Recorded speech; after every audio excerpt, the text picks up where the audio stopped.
Hey, and welcome back. We've all heard of Isaac Newton and the apple 1687. He was sitting under his apple tree in his family home in Lincolnshire when an apple fell. This triggered the most amazing thing in science. He wrote about gravity.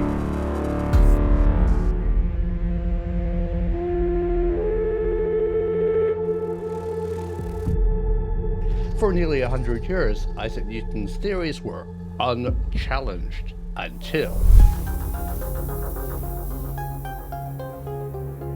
along came Pierre Bouguer.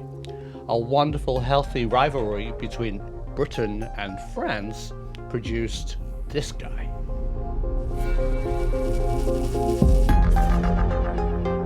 Mr. Bouguer said, "Okay, Isaac, you've got it right, but not exactly.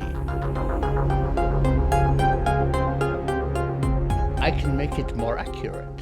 And that's what he did. Bouguer proposed and did scientific experiments to prove it, that gravity varies over the surface of our planet.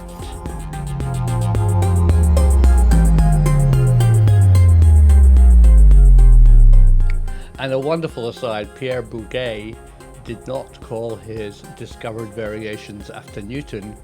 He named them after Galileo, and to this day, these variations are called gals or milligals.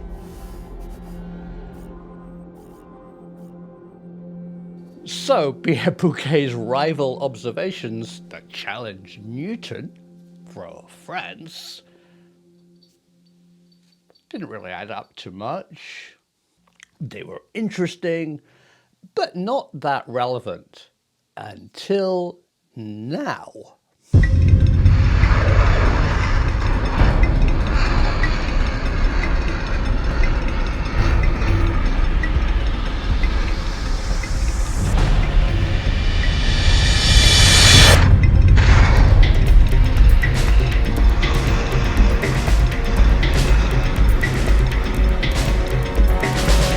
Scientists became re-interested in Earth's gravitational anomalies when we started building missiles.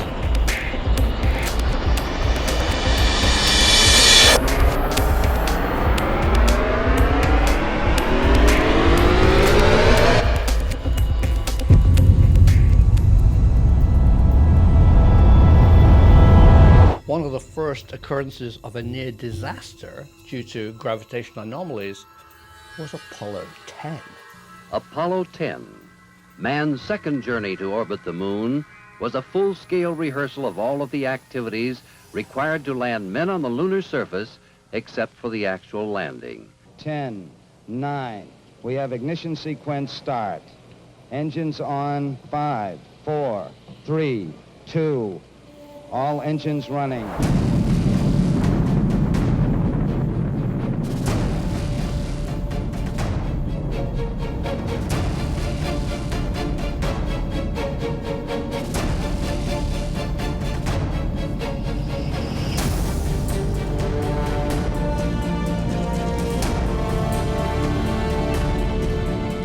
Roll complete, ELS main. Roger, roll. Here, go for staging, 10. What a ride, Dave, what a ride. Right. Man, that staging was quite a sequence. Right, sounded like it. On the third day of the mission, as Apollo 10 approached the moon, the main engine was again ignited to slow the spacecraft, allowing it to be pulled into orbit of the moon by lunar gravity. They orbited the moon, the lunar lander separated, and they went way down towards the surface of the moon. Using a sophisticated gravitational measurement device, they discovered the moon varied.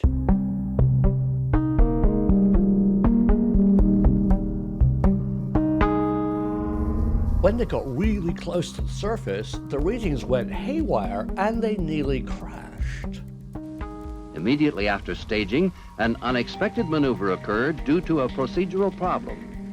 Commander Stafford immediately took over manual control of the lunar module ascent stage and corrected the situation.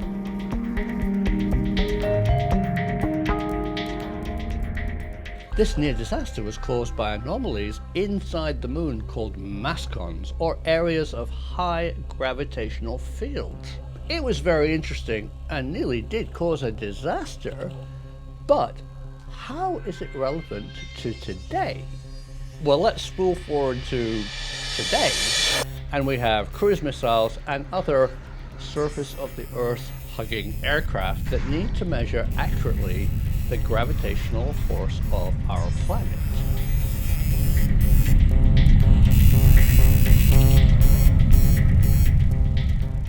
Using space assets and airplanes, we have now measured the variation of gravity over our whole Earth.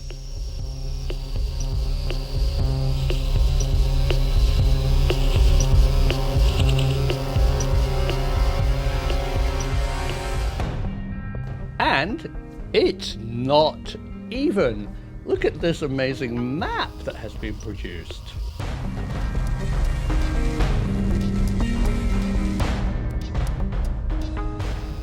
On our planet are strange areas of anomaly. Look at this extremely low dip just off the southern coast of the continent of India. And one of the strangest anomalies is for the people of Illinois.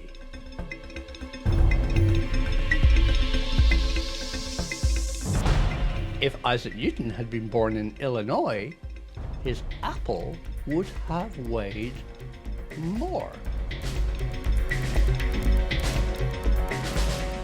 There is a surprising hotspot in southern Illinois.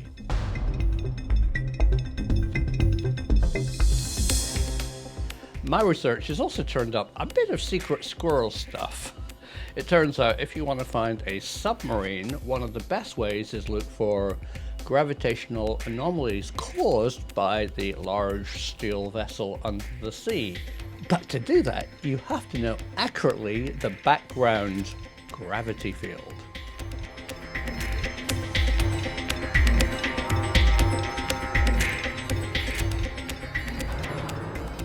So today there are extremely accurate maps of the whole of the planet. So next time you go and buy a pound or a kilogram of apples, maybe you should check the gravitational anomalies in your supermarket. Thank you, Pierre Bouguer and wonderful France, for pushing our knowledge forward, because the truth is out there.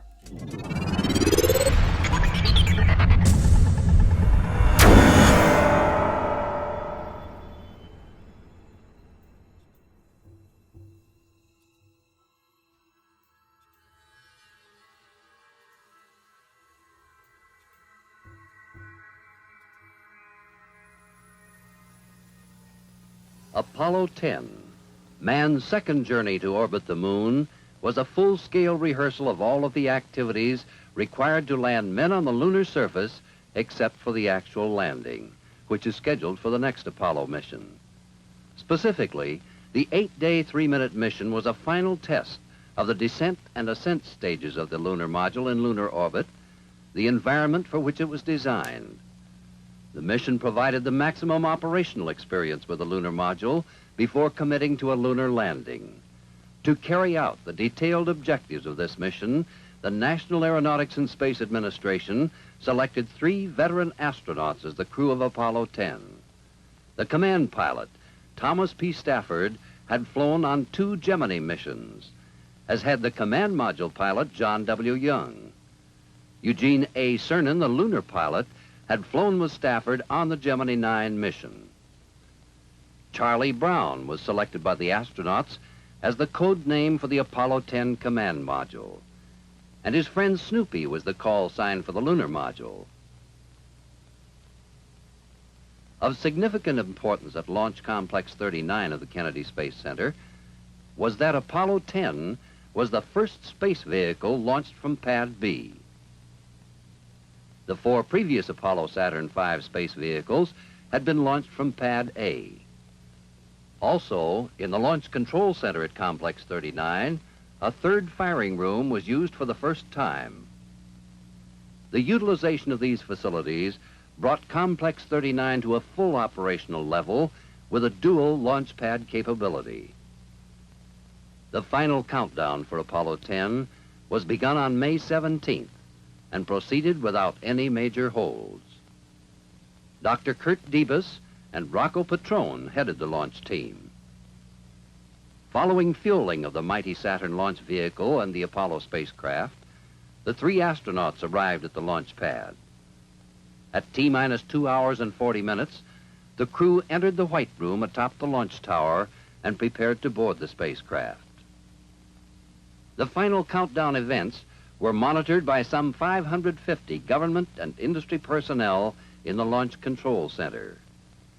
These included Dr. George E. Miller, head of the Manned Spaceflight Program, Lieutenant General Sam Phillips, director of the Apollo program, and Dr. Werner von Braun, director of the Marshall Space Flight Center, which developed the Saturn V launch vehicle. The Vice President of the United States, Spiro Agnew, and a number of national and international dignitaries were also present at the Space Center to witness the launch of the Apollo moon rocket. These included the King and Queen of Belgium and many United States senators and congressmen. The launch date and liftoff time for Apollo 10, established 4 months before launch, were selected to obtain the same lighting conditions on the moon that will be required for the actual first lunar landing mission. As the clock approached 12:49 p.m. on Sunday afternoon, May 18, 1969, the countdown for the moon-bound Apollo 10 space vehicle reached ignition precisely on schedule. Counting guidance internal, 15, 14, 13, 12, 11, 10, 9. We have ignition sequence start. Engines on, 5, 4, 3, 2. All engines running.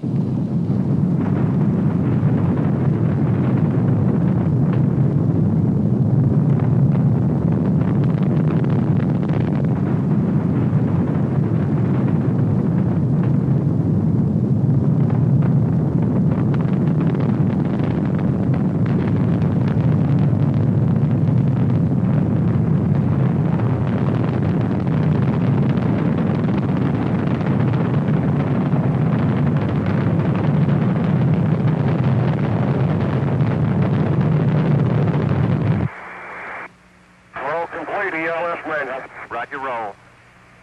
Your go, trajectory and guidance look good. Roger, we look right on the line on board. Your go for staging, 10. Roger, finish go. What a ride, Dave, what a ride. Right. Man, that staging was quite a sequence. Right, sounded like it. The 3-stage Saturn V launch vehicle performed perfectly to place Apollo 10 into an Earth parking orbit of 117 by 114 miles after 12 minutes of flight. Mission Control in Houston, Texas, confirmed that all space vehicle systems were functioning as planned. The Mission Control team was headed by Dr. Robert Gilruth and Chris Kraft. Midway through the second revolution of the Earth, as Apollo 10 passed over Australia, the third stage was reignited to place Apollo 10 into a free return lunar trajectory. For the second time in history, 3 men had left their home planet on a journey to the moon. After leaving Earth orbit, the astronauts began preparation for command service module separation, transposition, and docking with the lunar module to remove it from the third stage. These maneuvers were accomplished as planned and were broadcast to the world via a color TV camera aboard the command module. This was the first live color TV transmission from a manned spacecraft. Be docked in a second, I hope. Roger. 10, Houston, you're looking good. We can see the markings in a rendezvous with it. Looks like you just docked. Roger, we got a capture. You haven't fired yet. Roger. Gene, we can read the numbers on the limb docking window. map, snap, and we're there. Got 2 grays. Roger. You're still on the target, Charlie. We didn't get any master alarm. Everything looks snug. Roger. Didn't look like there was any, hardly any after dock, post-docking oscillations. Yep. The docking was completed at 3 hours and 10 minutes into the mission. The lunar module was then separated from the third stage of the launch vehicle. After a planned evasive maneuver, the fuel remaining in the third stage was released, propelling the spent stage into a new trajectory which carried it away from the path of the spacecraft and into an orbit around the sun. That zoom was real good. We have the S4B. The sun's real bright on it. How's the focus? Hey, it looks real good. Hello, Houston, Apollo 10. Go ahead, 10. Roger. I wish you'd tell Dr. Von Braun, Lee James, Kurt Davis, and Rocco Patron, thanks a lot, and all the people worked on it for the great ride.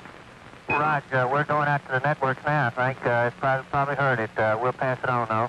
Yeah, the few thousand people worked on that machine, and we sure appreciate it. Roger, it looks beautiful from here. The accuracy of the translunar insertion maneuver was such that only one mid-course correction of a possible 4 was necessary on the 250,000-mile flight to the moon. Hey, boy, that is really fantastic. We can pick out Baja and the smog over L.A., and we see Mexico, and we go off to the east in our picture and come into the Rockies area. The Baja California and the Gulf area really stand out beautiful. We can see Mexico and the clouds up over the Rockies. It's really a fantastic sight. Okay, this has got to be the greatest sight ever. You ought to see it up here. During the flight, the spacecraft was placed into a slow roll, known as passive thermal control. The maneuver ensured that the intense heat of the sun would not build up on one side of the spacecraft during the flight to and from the moon. On the third day of the mission, as Apollo 10 approached the moon, the main engine was again ignited to slow the spacecraft, allowing it to be pulled into orbit of the moon by lunar gravity. The initial elliptical lunar orbit was 195 by 68 miles. After 2 revolutions, this was changed to a near circular orbit 69 miles above the moon. In the landing site where Apollo 11 will land, and I'll go back and zoom in on that again, over. Roger. Okay, there's Sensoritas. Over here is the crater Moki, up on the masculine bay. We come down here to a little bright crater there. It's right near the tip of the Oklahoma foothills there. It's called Moki, and to the left, right in this area, is the landing site where Apollo 11 should land, over. Okay, we got them all, Tom. They're coming through real good. Then, with all systems in order and functioning as planned, the lunar module's descent engine was fired to place it into a descent trajectory. This brought the lunar module down to an altitude of 47,000 feet, or about 9 miles above the Sea of Tranquility, the closest man has ever been to the lunar surface. During the descent, the lunar landing radar system aboard the LEM performed as anticipated. Communication from the low point of the lunar module orbit, however, was relatively poor. This problem is being studied and will be corrected prior to the landing mission. Hey, and I'll tell you, we are low. We are close, Dave. This is like it. And it really looks pretty smooth down there, surprisingly enough. And Sensoritas may have huge boulders all around the rim of it, falling on the inside and outside. Until this time, Apollo 10 had duplicated each step of an actual lunar landing mission. Shortly after passing the site selected for the first manned lunar landing, the descent engine was fired to thrust the module away from the moon's surface.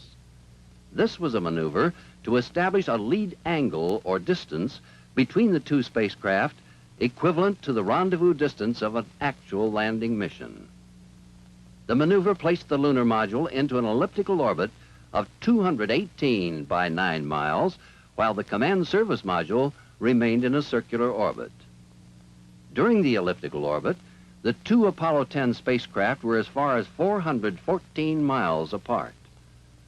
This provided an in-flight test of the Apollo rendezvous radar at maximum range. As the lunar module again approached the low point in its orbit, staging was initiated. The descent stage, which will be used on a landing mission for the actual touchdown and provide a launch platform for liftoff, was separated from the ascent stage. Immediately after staging, an unexpected maneuver occurred due to a procedural problem. Commander Stafford immediately took over manual control of the lunar module ascent stage and corrected the situation. The ascent propulsion system was then fired as planned to place the ascent stage into a 52 by 13 mile orbit. The staging and ascent maneuver simulated liftoff from the lunar surface after a landing mission. At the high point in this orbit, the small maneuvering engines were fired to place the lunar module into a 52-mile high circular orbit. The lunar module was now 17 miles below and 169 miles behind the command module. After coasting for 38 minutes, the small engines were fired again to complete rendezvous with the command module. The highly successful docking of the ascent stage with the command module was accomplished smoothly, expeditiously, and on schedule at 106 hours and 33 minutes into the mission. Stafford and Cernan then returned through the connecting tunnel to the command module. They had spent more than 8 hours flying the lunar module around the moon. The ascent stage was then jettisoned by the crew. At a signal from ground command, its engine was burned to propellant depletion, thrusting the ascent stage away from the command module into solar orbit. Ground contact was maintained with the ascent stage until its batteries were depleted some 12 hours later. During this period, numerous tests of ascent stage systems were conducted from mission control. The Apollo 10 flight plan again differed from that plan for the landing mission in that Apollo 10 spent an extra day in lunar orbit conducting lunar landmark tracking and extensive scientific photography. This included detailed stereo and oblique photos of potential landing sites on the lunar surface. Deep canyons or rills, massive craters, and majestic mountain ranges were photographed. This photo of the Sea of Tranquility shows the smooth area where two Apollo 11 astronauts will soon land and set foot upon the moon. After orbiting the moon 31 times, the Apollo 10 crew prepared to fire the spacecraft's main engine to escape lunar gravity. The burn was initiated on the 5th day of the mission on the backside of the moon. The burn was so accurately targeted and executed that only one minor course correction was required during the 240,000-mile return trip to ensure entry into the Earth's atmosphere at the proper angle. Another space first was accomplished on the mission when all three crewmen enjoyed their first shave in space, using the old reliable safety razor and brushless shaving cream. A final TV transmission from Apollo 10 included scenes of their approach to the good Earth. In the pre-dawn hours of May 26th, Apollo 10 entered the Earth's atmosphere as planned over the Pacific Ocean. Entry speed was calculated by computers to be 24,760 miles per hour, the fastest any human beings have ever flown. The path of the spacecraft was so accurate that entry and parachute deployment were photographed from its recovery ship. The 8-day, 750,000-mile journey of Apollo 10 was completed on schedule at 12:52 Eastern Daylight Time as the command module splashed down within 3 miles of the helicopter carrier USS Princeton. As the sun rose over the Pacific, the men who had traveled to the moon were hoisted aboard the recovery helicopter and transported to the Princeton. The complete success of the critical test flight of Apollo 10 proved all systems of the Apollo space vehicle and the launch and mission control team ready for lunar landing operations. the men of Apollo 10 and their predecessors in the manned space program had performed their job well. The stage was set and waiting for the Apollo 11 crew to make the first epical manned landing on the lunar surface, the ultimate goal of the Apollo program.